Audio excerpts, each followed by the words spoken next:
Walking Dead, if people are still watching that, the original series, just cast the Lucille. The Negan's bat was named after his wife, who died in the comic. And so they're doing these like bonus episodes for the 10th season. It's kind of like those little smaller episodes, and the girl who's playing him is actually what's his name? Who plays Negan? Jeffrey D. Morgan's actual wife. So I wonder how she got that job. Moving on. And then, I'm not sure, I'm a fan of Stephen King. Hulu had Castle Rock on for 2 seasons, and they just officially canceled it almost about a year after the 2nd season premiered. Wow. Yeah, it didn't really get the 2nd season didn't grab me, and I liked it because they kind of dived more into Misery the 2nd season. No, I like Misery, but I just didn't didn't grab me. The 1st season, they were reaching for a bunch of shit. It didn't hit. It could have been definitely worked out. I just think they didn't do it right. So it's a shame, but there's that. So if you're looking forward to the 3rd season of Castle Rock, I'm sorry. But good news. This season, this month, on CBS All Access, the new miniseries of Stephen King's The Stand will be premiering. So check that shit out. I feel like them apples. Yeah, I love The Stand. I read the book. I love the 90s miniseries. So I'm really excited. It looks like they're diving deeper into the book. Stephen King wrote a new ending for this series because he gets a lot of shit for his endings. That's awesome. As they referenced in It Chapter 2. Mm-hmm. So he decided to write a new ending for The Stand, which is awesome if you're a fan of The Stand. Like, the ending kind of sucks. And then at one point, he told Whoopi Goldberg that, I forgot the main lady's name, that if they ever did it again, she would play the part. So when they started doing it again, he told her, like, hey, guess who you're going to be playing? So I thought that was kind of neat. Dang. Like, he followed through on that promise. Cool. Yeah, so that's it from my news. Awesome, man. Nice. I just wanted to talk about a news that came out not that long ago about Netflix doing a documentary series on Vince McMahon, which is going to be the highest produced documentary series on Netflix. So if you guys are wrestling fans or have even heard of the name Vince McMahon, I suggest you guys be excited for this, because this man has not let anything or anyone write anything about his life or him being involved in any mini documentary stuff. I think the last time he did was like in 2006, and that was his own self-produced one. But this is exciting because this is a original film crew going in and taking a dive into his life and everything, and there's a lot of stuff that we don't know about him, you know? So I'm excited for that. I just wanted to talk and see, what do you guys think about that? Are you guys excited? Are you guys intrigued, or not at all? It's going to be crazy. Yeah, definitely. Going to get some dark stuff about that guy, dude. Yeah. Yeah, for anybody who grew up within the Attitude Era, Vince McMahon had a big role in that, you know what I mean? So it's always going to be interesting to see what was going on behind the scenes. Yeah. You know what I mean? I think it's going to be interesting. I'm not a huge fan of wrestling. What's the fetish behind someone kissing his ass all the time? Oh, man. Yeah, I'm excited. I'm excited to see what they actually do and what they actually are not allowed to show and stuff, because we saw, like, with documentaries, it's a weird stance, because you don't know how much to blur the line or how much to tell the truth.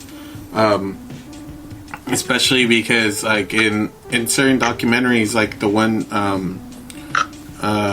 Immigrant Nation, I know that ICE was trying to not get it shut down because it shows them, like, it shows ICE as shitty people, or whatever, yeah, because they fucking were lying and stuff on camera. And so even like with Tiger King as well, they tried to file an injunction on the production group and stuff. And then there's also the reverse of that. Michael Jordan's documentary. Yeah, he's the producer. Of course, he's gonna look like a fucking awesome dude. Yeah. So I mean, And there's stories out there where he's not. Yeah, I mean, So like that he's the gambling greatest, problem. but yeah, the gambling problem, like a bunch of different shit. Yeah. So like documentaries are tough. yeah. So it's like I'm excited, and like I said, I want to see what these guys produce and what they show and what they don't tell. So yeah, cool. That's my bit of news. Let's throw it to Wesley to wrap this shit up. Nice. I just have a couple small pieces. First up, the 2009 film Orphan. Has anybody seen it? Or Yes. they know about it? It's Esther, right? I know about it. I've never seen it. It's a good movie. It has Vera Farmiga. It's a fun kind of like horror thriller. But I guess we're getting a prequel. And the main character, Isabel Furman, is reprising her role as Esther, which is exciting because I thought she did a really good job Yes. in that movie. And then Julia Stiles is also involved in the project, but they did not reveal what character she's going to be playing yet. So that's coming up soon. And then piggybacking off of the Sean Connery news, he passed away at 90, so he did live Yeah, you know, he full life. full life. Harrison Ford recently opened up about losing his former co-star. And and I quote, "He was my father, not in life, but in Indy 3. You don't know the pleasure until someone pays you to take Sean Connery for a ride in the sidecar of a Russian motorcycle, bouncing along a bumpy, twisty mountain trail, and getting to watch him squirm. God, we had fun. If he's in heaven, I hope they have golf courses. Rest in peace, dear friend." Oh, I'm gonna watch that Last Crusade when I get home. That's such a fucking good one. Everyone shits on it, but no, I love Sean Connery.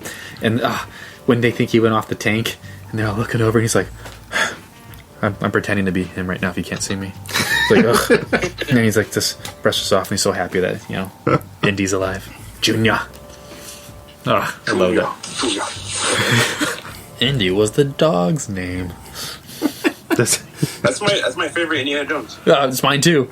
And with a little River Phoenix in there. Yeah. Yeah. See how he gets that scar on his chin.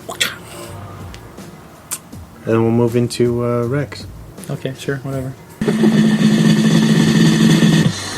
And now it's time for the weekly recommendations. All right, James, bouncing back to you. All right. So I'm going to go ahead and rec The Mandalorian. It's just started its second season. I finally finished the first episode. Can't wait for the new one.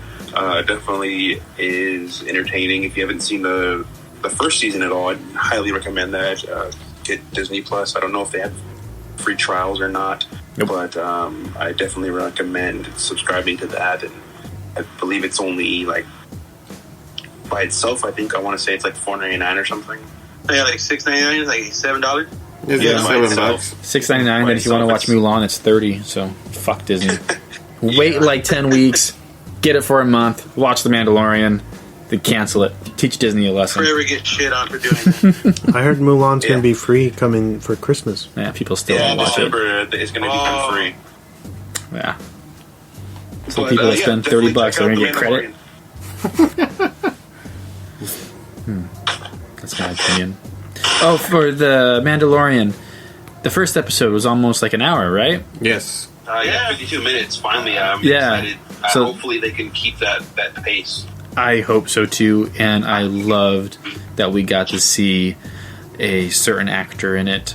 yeah. I did too. Oh yeah. Don't want to give anything away, but I love this guy, and this is the perfect role for him if you know his past roles. So Yes. Oh yes. It was awesome. definitely. I I think we don't talked about it before this even aired.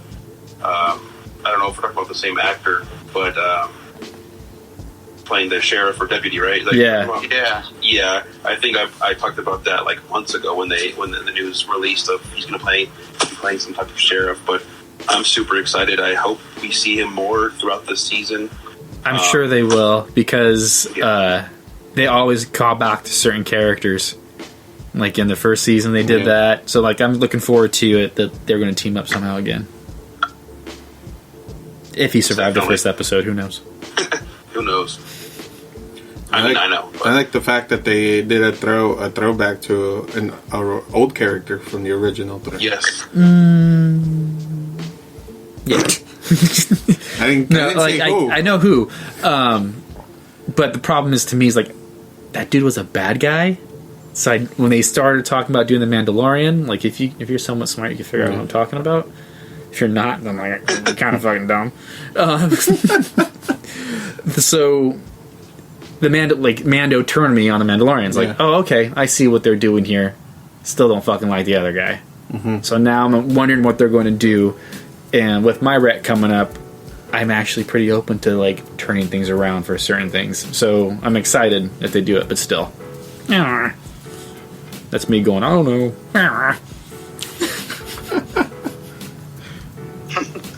Okay, who's next? I guess that should relate into your rec, dude. Go ahead. Oh, okay. So, I don't know what I was going to rec. No, I actually got one. I'm kind of late to the game on it, but Cobra Kai. I think you guys mentioned it at one point, but fucking A. Predictable. Great predictable. 80s movie. It's well done. And some of the fucking jokes are amazing. Yes. To me, this is like Bad News Bears meets karate. Mm-hmm. Not as bad, like not as dirty, but some of the jokes just have me cracking. Just looking at it makes me feel like a virgin. And I like that, like, not all Cobra Kai is bad, and like you see like different sides of it. I think it's really neat. So really, I was kind of hesitant to watch this. People told me to watch it, and I did, and I really enjoyed it. So if you're like me on the edge, like, I don't fucking know, take the dive into it. You'll have a good time. It's a fun watch. And my second recommendation is movies based, but not necessarily a movie. So I'm in school, and I'm doing homework, and I need to listen to something in the background to quiet down whatever's going on in the background so I can focus. And usually I listen to classical music. So this time I decided to listen to movie scores.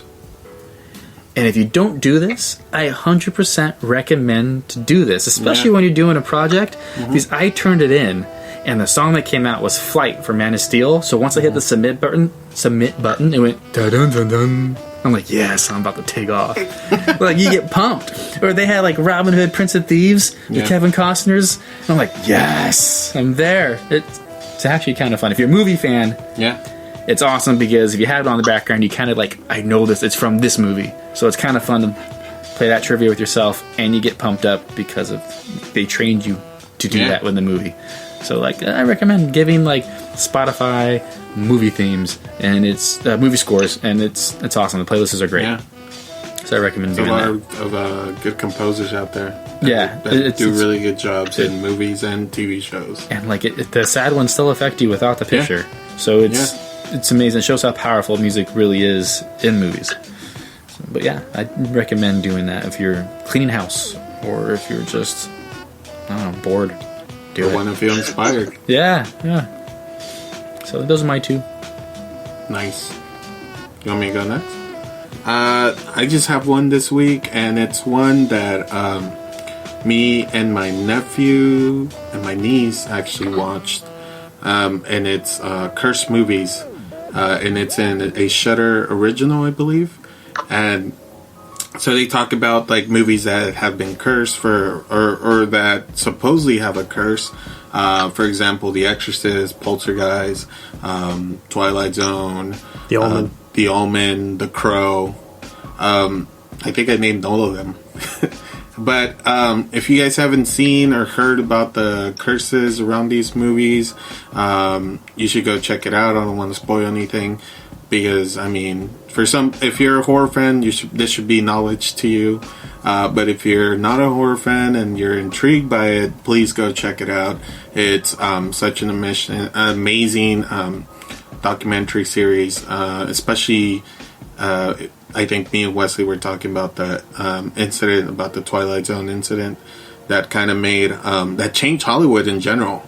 Because after that, like, more studios actually became more involved with movies, and didn't let directors, safety cautious, right? Didn't let directors kind of run rapid when in the 80s they were, the 80s and early 70s they were running rapid through people and shit. Warner Brothers does that a little too much now. Yeah, we need to stop. Yeah, take their foot off the gas, guys. But I mean, in some sense, like, you know, watching these movies, and especially being if you're a